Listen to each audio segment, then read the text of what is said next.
մի կրիստալային համով ջուր պատմական աղբյուրից. To have a strong strategic relationship with both Azerbaijan and Armenia. And I think we have an opportunity now with the relationship declining between Armenia and Russia to be able to achieve that. But it depends upon us standing by our values as we resolve the issues in the contested area. I agree with Senator Menendez. The humanity crisis is horrible. And every day we wait, more people are dying. And the United States needs to take decisive action. And in doing that, in bringing the parties together and enforcing the corridor, safe corridor for the humanitarian assistance and having a ceasefire and setting up the climate to resolve on a more permanent basis the governance of the region.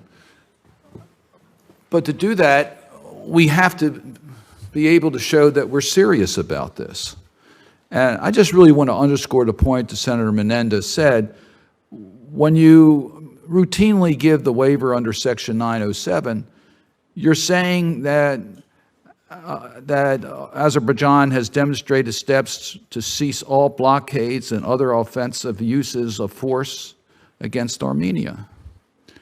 And that's just not the case.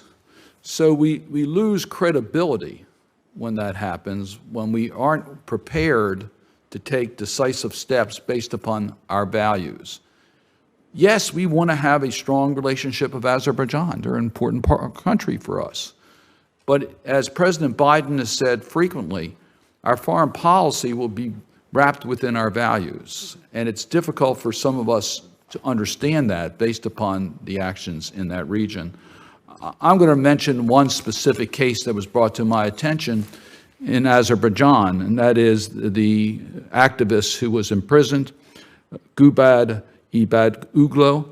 I don't know if you're familiar with that case or not, but the United States doesn't stand by and let activists be imprisoned because of their speech, particularly with countries that we want to have a strategic relationship with, including a financial relationship with. We consider sanctions for those types of activities.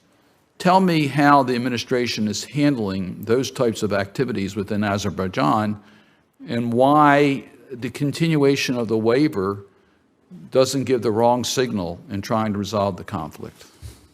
Thank you, Senator. President Biden and Secretary Blinken have made very clear that human rights and our values are at the center of our foreign policy.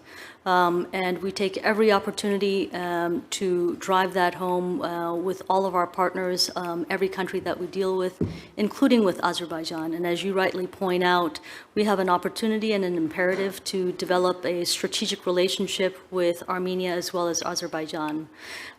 In that context, when we look at requesting a waiver for 907, we want to make sure that we're doing two things. First of all, that none of the assistance that we provide could ever be used for offensive action against Armenia, and two, that it is in the U.S. national security interest to do that. In the past, when we have requested 907 waivers, we've used that assistance to help the Armenians beef up their border security, especially with Iran, and that has rendered concrete results in terms of stopping stopping narco trafficking, which is used to finance the IRGC. So there are real results from that. But we hear you on needing to be very serious and to be very thorough as we deliberate on whether or not to request a 907 waiver. We take that responsibility very seriously. I would note that the last 907 waiver expired in June. We have not submitted a new waiver request yet because we are reviewing the situation very carefully. I also want to assure you, Senator, that we look at the wide range of tools that are available to us to influence the behavior, to persuade others along, and we won't rule anything out. Let me just interrupt at that point because I have a limited amount of time. I hope you'll get back to me in regards to the specific case I mentioned. Okay, I Thank sure you. will. And let me just, if you read the language of the waiver, it's not the way Congress wrote it. I mean, I think you have to follow the waiver language, and it's not the use of the funds, it's the activities on the ground. So that to me is not carrying out the directive from Congress. And then lastly, let me just point this out. I've been in Congress, the House and the Senate for a long time. And this conflict predates my service in the House of Representatives, let alone the United States Senate. I serve on the Helsinki Commission, chaired it many years. I know the OSCE Minsk group.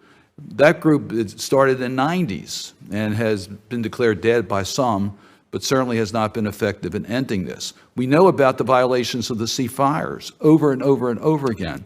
This conflict has gone on way too long.